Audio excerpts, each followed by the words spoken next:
Are gonna go my way, but unfortunately we took an L on picks tonight for UFC Vancouver. It's your boy Utica, undeniably the illest cat around, aka Mr. Make This Pick Real Quick. We just wrapped up UFC Vancouver. I went 6-7 on the night with picks. I'd have to add up Bro and Ray, but Ray Bucks and Guaranteed, but I'm pretty sure they didn't fare too well either. Reinier the Ritter, man. That's the second time in his career that he's retired, man. And had a fight end, with him losing by retirement, man. And he's only getting older. I don't know. I think the hype train may have came to an end. Shout outs to Brendan Allen, man. It seems like every time I count him out, he ends up proving me wrong, and, when I'm high on him, things don't fare, but hey, that's the fight game. But, yeah, like I said, we did 13 bouts on the night. I went, 6-7. Bruh. Yeah, the underdogs in particular fucking came out to fucking bang tonight, bruh. They were not playing. And, I can't really say much. I mean, I guess I can run down the card. But, yeah, shit just, was kind of just one of those cards, man, out of town. Mergliata fucking acting crazy and shit, man. Like, fights ending and starting.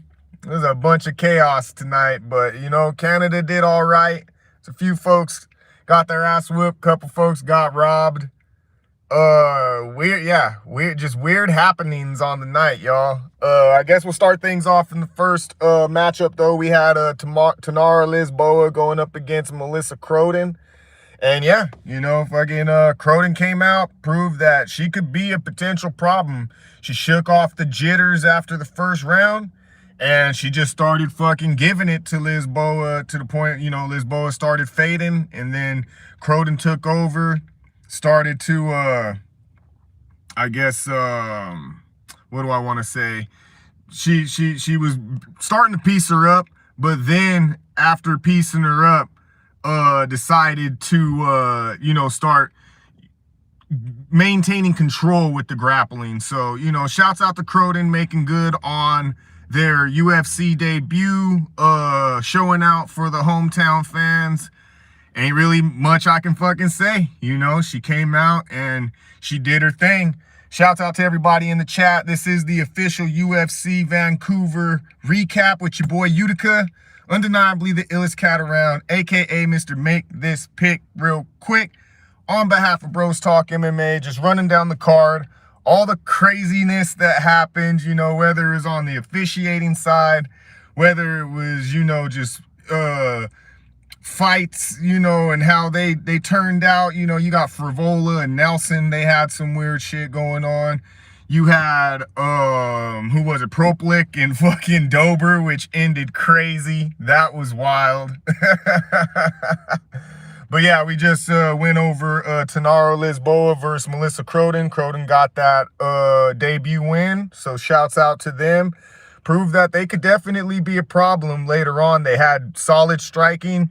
And, once they seen Lisboa fading, they were able to mix it up, start getting the grappling going too, and showed that they can maintain control in that area. But definitely made a splash on their debut, so shouts out to them. Next fight was my lock of the night. I thought it was a lock of the night, but definitely not. That shit was a manhandling of the night. We got Asmat Bakoev going up against, Urici Belgouri, who I didn't realize was trained. I didn't recognize him from Alex Pereira's camp. I as soon as they said Alex Pereira, I recognized him immediately from the camp. And then I ain't gonna lie, my heart, my stomach sunk a little bit. I was like, oh no, I don't know, bruh. Like if I would have known that, I may have thought about this pick a little bit better. But yeah, Balgore fucking just came out, maintained distance, used their kickboxing superbly, and had excellent takedown defense. Bakoyev basically, pulled a DeRitter to a certain extent, except for he didn't fucking retire on the stool. But once he realized he couldn't get his grappling going, that shit started getting real dark for him real fucking quick. So, I mean, it was like he started swinging for the fences. He was getting stuck in between, advances. And then eventually, his takedown started getting stuffed and all that shit. So it just got dark for him, and so he wasn't able to keep up, and eventually Balgore was able to get the late finish. Once again, had I known he was the guy that I had seen from, Alex Pereira's camp, I would have reconsidered my pick potentially. But, hey, kudos to him. He's fought Alex Pereira and Israel Adesanya in the past. Lost to Israel, but was able to maintain, he got a win over Pereira, but then Pereira ended up, getting a couple more off on him. So, it is what it is. But, so we went 0-2 on the night. I had Bakoev as like a lock of the night, but so much for fucking that, Next fight we had was, I think it was Stephanie Luciano versus Javina Oliveira. That was a good fight. Luciano definitely, round by round, just came on stronger round by round. Started mixing up the attack, adding in some takedowns, and some grappling, on top of just giving Oliveira a lot to fucking look at, whether it was kicks, punches, all kinds of shit. And then, she started enacting the grappling. So, she just had an all-around great performance. So shouts out to fucking Stephanie Luciano, definitely making good on, I believe it was like her debut. She may have gotten a win and then lost after that, and now got back in the win column, looking fucking deadly. 25, can only get better from here. So she's definitely going to be a problem at flyweight, I believe that was. So yeah, shouts out to Stephanie Luciano. Let's see. After that fight, I believe they had the Jordan Santos versus Danny Barlow. That was a goodie right there. Jordan Santos, man, literally didn't do really any of what I had, said that, I would have expected to be his plan of attack. He really just, he just dogged Barlow out. That's really what happened. He outdogged him. He stood toe-to-toe with them. Had a lot of crazy movement going on and shit to, try and keep Barlow guessing. Barlow definitely was finding their range and was, sticking DeSantos Santos with the fucking jab and shit like that, and that left hand to God. But eventually, I think Barlow got cracked a couple times that really, stunned him, and Santos was able to just pour on the pressure from there. And he had some moments of adversity too, but he just outdogged Barlow at the end of the day. Barlow definitely was doing his thing, but the Jordan Santos just fucking just outdogged him at the end of the day. I got that one, so that was cool. Luciano and Santos pulled me even on the night at 2-2, but it still was a struggle from there. I want to say after that fight they did Drew Dober versus Kyle Proplik. That fight was fucking weird, bruh. I got the pick, I picked Drew Dober, who won, albeit in fucking controversial fashion. Proplik, it was like Dober in the first round, then Proplik started coming on strong in the second round, and then in the third round, Proplek was kind of, you know, maintaining a lead, and then fucking got cracked in the fucking nuts. Hard as a motherfucker. Got cracked hard as a motherfucker in the nuts. To the point where, like, literally he had to take the full 5 minutes. And yeah, I mean, he was hurting. Decided to keep going because, you know, that's kind of what you gotta do, you know, and he, you know, doesn't have any room to put any bad taste in the UFC's mouth, you know. Granted, he's done them some favors, but he is in his second stint technically with the UFC, and, you know, quitting on a fight, you know, probably wouldn't look good for him, even though it was an egregious fucking nut shot. But it is what it is. He decided to continue fighting after it happened in the late in the third round, and fucking Drew Dober did, I think, what people have always wanted to see motherfuckers do. You see so often, you know, a motherfucker's down, the fight, you know, is hanging in the balance for them. Like, if they don't get a finish, it's pretty much done. Fucking Dober, as soon as they said the fight could continue, he fucking rushed Proplek, took full advantage of him still not being fully recovered from that egregious foul, and fucking let him have it. The shit was fucking amazing. I was fucking, you know, I was ecstatic, you know, even though I knew, you know, that's fucked up for Proplek. Real shit, like, that's fucked up. But at the same time, like, we got the pick, baby. Drew Dober started putting us back into, like, the win column. You know, he got the, you know, he was apologetic. He knew, like, that wasn't how he wanted to win. But, hey, if homeboy's still willing to fight, you're down on the cards, you got to finish the fight, bro. And you're in his home city. Yeah, bro, like, you had to finish it. You had to. So, I mean, shouts out to Drew Dober for doing, like, literally the amount of times I've seen fools not capitalize, and then it's just like, bro, what the fuck, man? Amazing. So, you know, shouts out to Drew Dober for that. Next fight up, we got, I believe it was Hung Sung Park versus Bruno Silva. That shit fucking, I mean, I didn't really get to watch it. I was listening to it in the background while I was getting cleaned up for the day.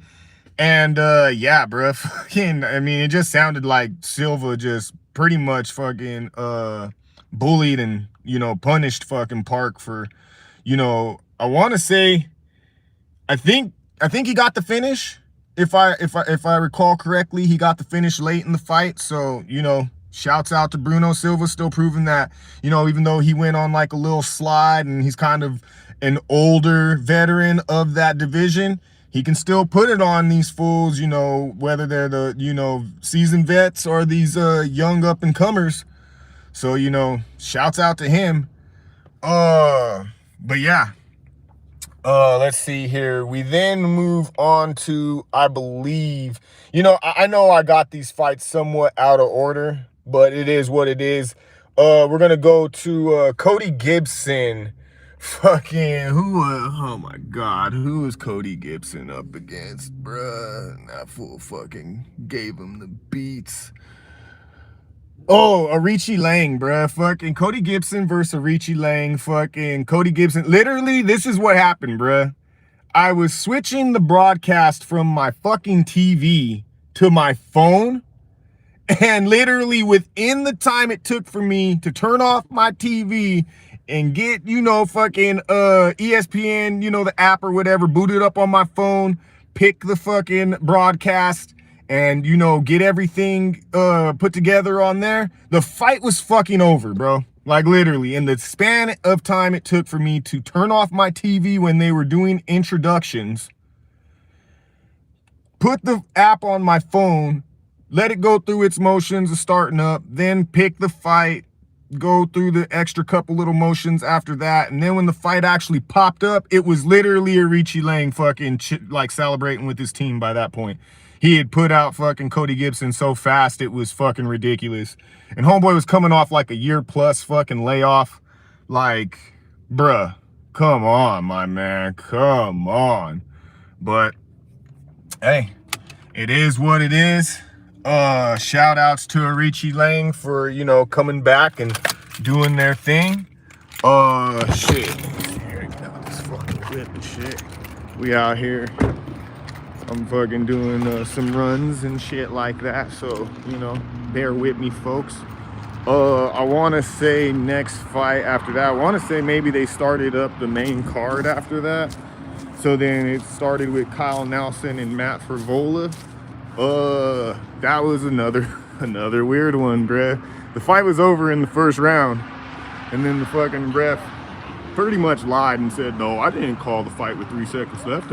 I thought I heard the bell. And to be continued, y'all, in just a second.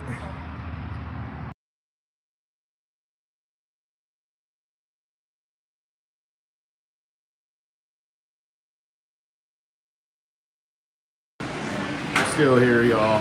Just, you gotta bear with me real quick. But yeah, that shit was crazy, bro. Fucking,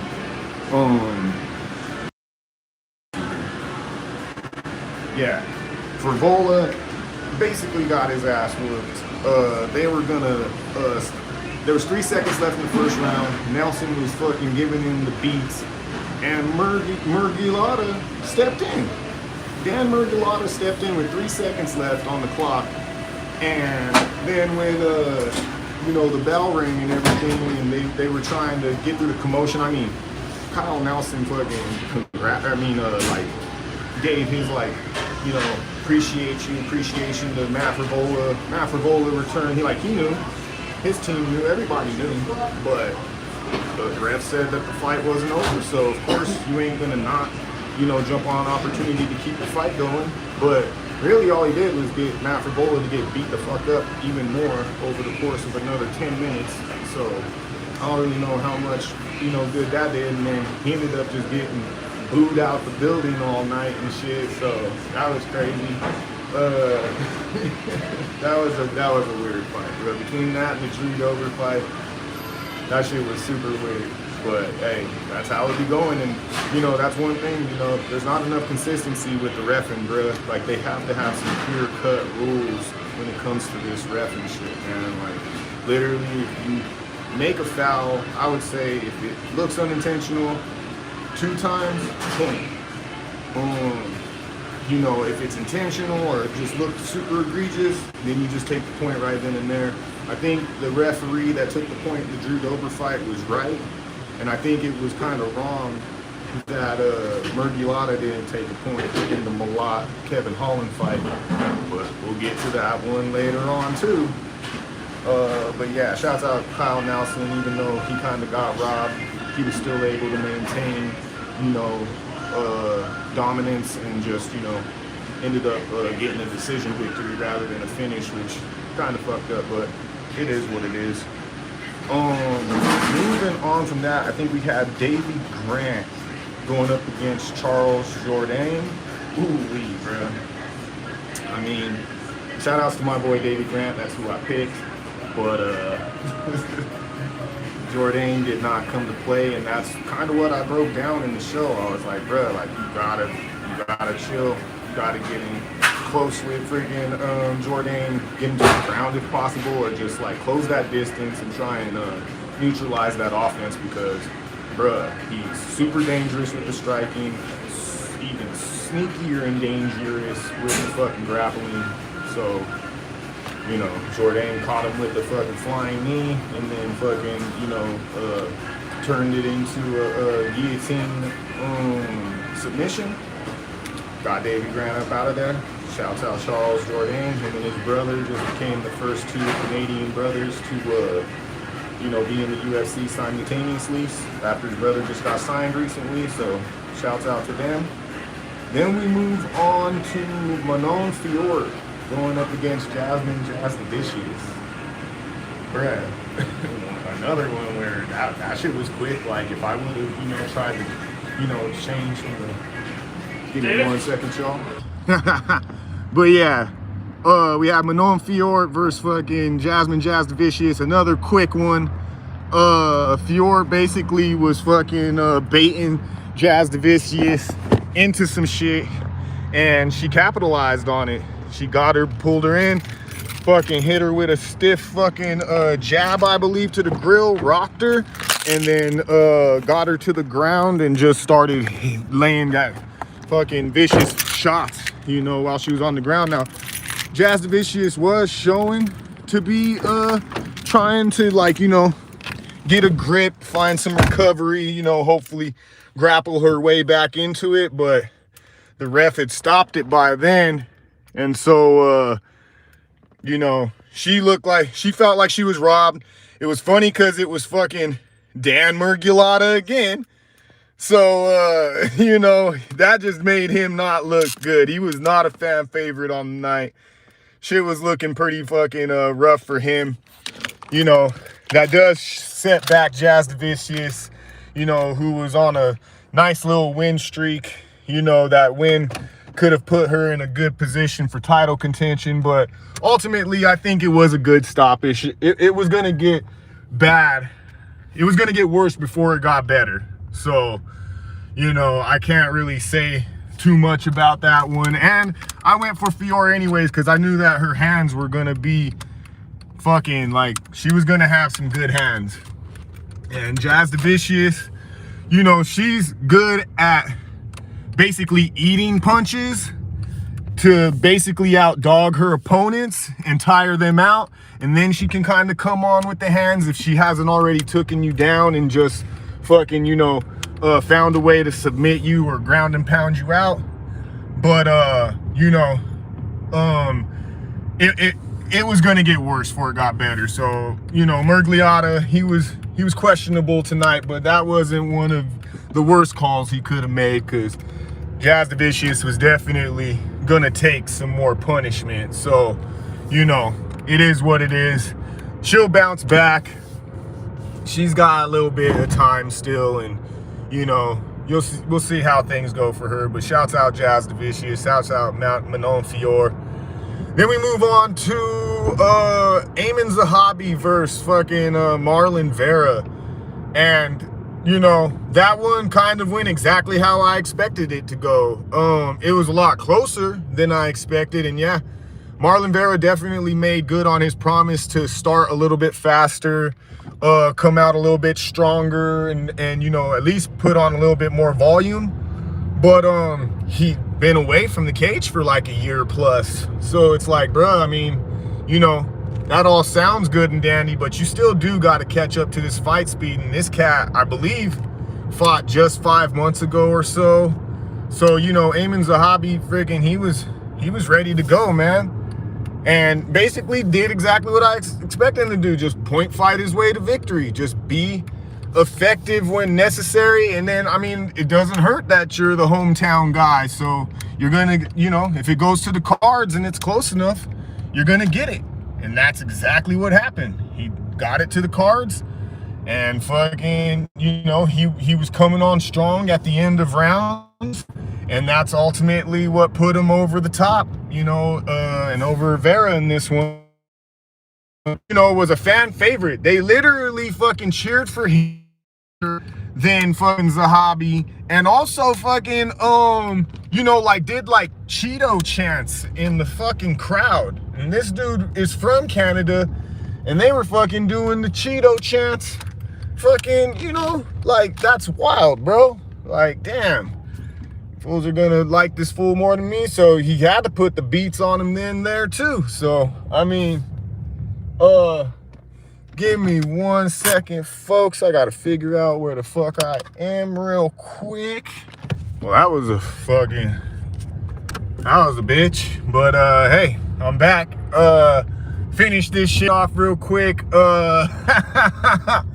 Fucking so yeah, Amin Zahabi over fucking Marlon Vera. Vera did Vera things, but tried to start a little bit faster, but he just wasn't able to do it. Zahabi, you know, he wasn't like fucking super threatening or aggressive, but he just made it happen when he needed to make it happen, especially late in rounds, so that he could really leave that lasting impression. And, you know, Vera didn't look too happy with the decision, but hey, you need to quit fighting to the decision, man. But if you're trying to open up them finishes, you got to apply more pressure, my G. So, I don't know. You know, that's Marlon Vera. He'll be fine. He's a fan favorite. People want to see him bounce back, so it's all good. Zahabi puts himself up in the rankings, you know, so that definitely has to feel good for him.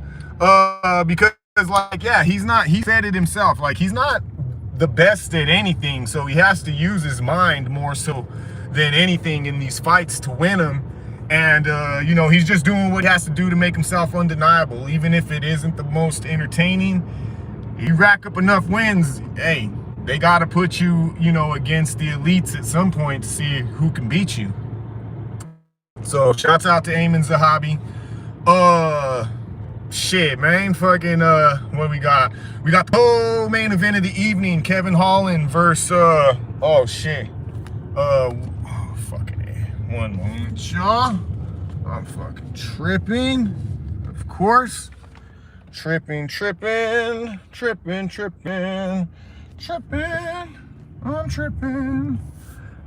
Give me 1 second, y'all. Fuck, man. This shit is fucking gonna get me fucking caught up. Provided map on the pin is wrong. Continue to complete delivery. Confirm. Everything's good, bruh. There we go. Okay, so anyways, co-main event of the evening. We got fucking Kevin Holland going up against Mike Malott. Another fucking funny one, bruh. Early on in the fight, fucking Malott lands a nasty fucking nut shot and then follows it up with another one. Mergliata doesn't take a point on it at all. And then Kevin Holland, being the company man that he is, fucking fights through it, but isn't able to give his best effort. So it was kind of just a default win for fucking Mike Malott. Kudos to him, but I'm sure he didn't want to get it like that in front of his people, but that's just the way it ended up going. So shouts out to them, but yeah, it was just, you know, Kevin Holland, I think, could have given him, and you even look at Mike Malott at the end of that fight, like Kevin Holland was definitely fucking piecing him up, but you could just tell that he wasn't able to give his best effort. So Mike Malott was able basically to do the Drew Dober, but not get him out of there. He just was able to maintain, you know, control. So, you know, that's how that went. And then you got the main event of the evening, man. Fucking De Ridder versus Allen. First round looked really bad for Allen. Like, I was like, oh, this is gonna, I thought it was gonna be done in the first round, but he was able to weather the storm. Second round, De Ridder gets him down again, but then makes a weird mistake, man, that I'm surprised that he made, let alone twice in. De Ridder fucking got his back, but then ended up sliding off. Allen got top control and he said, when I'm in top control, bruh, like, there's nobody who can fucking, you know, fuck with me when I'm in top control. So, like, he beat the shit out of De Ridder the second half of the second round, or actually the first, like, 3 minutes or so of that fucking, not the first 3 minutes, but, like, the last 3 minutes of that, probably even 4 minutes of that second round. Third round comes, and I mean, De Ridder already looked like, oh shit, like he's not looking too good after that. Third round comes, and De Ridder literally does the same thing, makes the same mistake, and pays for it the same way. It was fucking really weird that he allowed that to happen, but that's what, and then he was like, literally, the ref thought he was gonna have to call the fight right then and there. Fucking fourth round comes, De Ridder, now Brendan Allen comes out, takes down De Ridder, maintain control, fucking beats his ass fucking again for a third consecutive round. And then literally De Ridder is so labored to get back to his corner that when he gets to his corner, his guys are like, hey, bruh, we're just gonna call it. Like, if you don't think you can continue, and De Ridder's like, yeah, I'm straight. So fucking, they threw in the towel and they called the fight, bruh. And Brendan Allen cashes in on a super duper opportunity against the guy who had a bunch of hype again, underneath him. Man, I ended up going 6-7 on the night. not too happy about that. Not too sure the team did too well either. But, you know, it was an exciting night of fights. You know, it was cool. But, bruh, fucking A, man. Like, my guys just did not come out today to perform. The underdogs fucking performed heavy, which, surprising enough for me, I didn't pick a lot of underdogs on this card. The Jordan Santos was like the only underdog that really, you know, did his thing for me. But outside of that, man, it was just, you know, one of those odd out of the states cards where friggin', I don't know, for some reason, you know, shit just goes wonky on those type of cards. But it was cool, man. Like I enjoyed watching the fights, you know, and it is what it was. Yeah, UFC 321 coming up next week. Aspinall versus Gane. I'm pretty sure I know how that one's gonna go, but we'll have to see how that goes. Much love to everybody who bared with me through this fucking live. I was hoping I could make it seamless, but I ended up having to do some running around. Make sure to tune in Fridays, 7:30 Mountain Time, for Bros Talk MMA. We do full card breakdowns of every card. You know, we do recaps, we do shorts, we do, you know, we're going to try and add some things. If you want to help support the channel, make sure you check out our Buy Me a Coffee link, donate to the channel, or become a member. If you become a member, you can get access to our picks early in the week before we air the show on Fridays. And yeah, you know, shouts out to everybody that tunes in. Shouts out to all our subscribers, all our viewers, everybody that supports, gives us feedback, whether it's good or bad. We really appreciate y'all. Once again, appreciate y'all for bearing with me through this. There was a couple pauses in there that I'll probably cut out, you know, once this, you know, airs and processes. Follow us at Bros Talk MMA on all platforms. No, not on all platforms. I'm tripping. On TikTok and IG at Bros Talk MMA. You can follow me on those platforms at Utica, UTICA _SME. And yeah, you know, make sure that you like this episode. Make sure that you know, subscribe to the channel. And yeah, that's been the official UFC Vancouver recap. Yeah, I'm you know, Utica, undeniably the illest cat around, aka Mr. Make This Pick Real Quick. Shouts out Brendan All In Allen. Shouts out Tuco. Shouts out, you know, to their team and, you know, the strides that they've made to make this possible. And yeah, you know, we live to make picks another day. So we'll see y'all on Friday. But yeah, until the next time, this has been Bros Talk MMA. We out.